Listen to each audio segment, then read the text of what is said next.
રિલેશનશિપની અંદર બે પાત્રોમાંથી એક પાત્ર તો એવું હોય જ કે જેને નાની નાની વાતો ઉપર ઓવર થિંકિંગ થઈ જતું હોય. તમારો મેસેજ કોઈ કામના લીધે 2 મિનિટ લેટ આવશે તો પણ એને ઓવર થિંકિંગ થઈ જશે. તો આ બાબતોથી છટકવાની જગ્યાએ જેમને ઓવર થિંકિંગ થાય છે, બસ મારે એમને એટલું જ કહેવું છે, તમારા મનમાં જે ચાલતું હોય ને એ ક્લિયર કટ સામેવાળા વ્યક્તિને કહી દો. અને વ્યક્તિને એ પણ કહો કે મને જે પણ કાંઈ ઓવર થિંકિંગ થશે ને હું તને કહી દઈશ. અને સામેવાળો વ્યક્તિ, તમે આ ઓવર થિંકિંગને સમજો, તમારાથી જે પગલાં લેવાઈ શકે એમ હોય એ લો. એનાથી છટકવાના પ્રયત્નો કરશો તો પ્રેમમાં ક્યારેય સક્સેસ નહીં જાઓ. અરે હોય ઓવર થિંકર, પણ સૌથી લાગણીશીલ પણ એ જ વ્યક્તિઓ હોય કે જ્યાં ઓવર થિંકિંગ કરતા હોય વાતે વાતે, જેને ગુમાવવાનો ડર સતાતો હોય સામેવાળા વ્યક્તિને.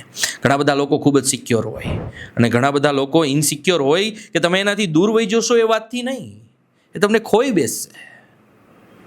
પછી શું એ વાતથી. એટલે આવા ઓવર થિંકિંગને સમજતા શીખો, ક્લિયર કટ વાત મૂકતા શીખો કે મારા મગજમાં આવું આવું ચાલે છે, ગુસ્સું ભર્યું છે. સામેવાળો વ્યક્તિ છે ને એ ગુસ્સાને સોલ્વ કરવાના પ્રયત્ન કરશે.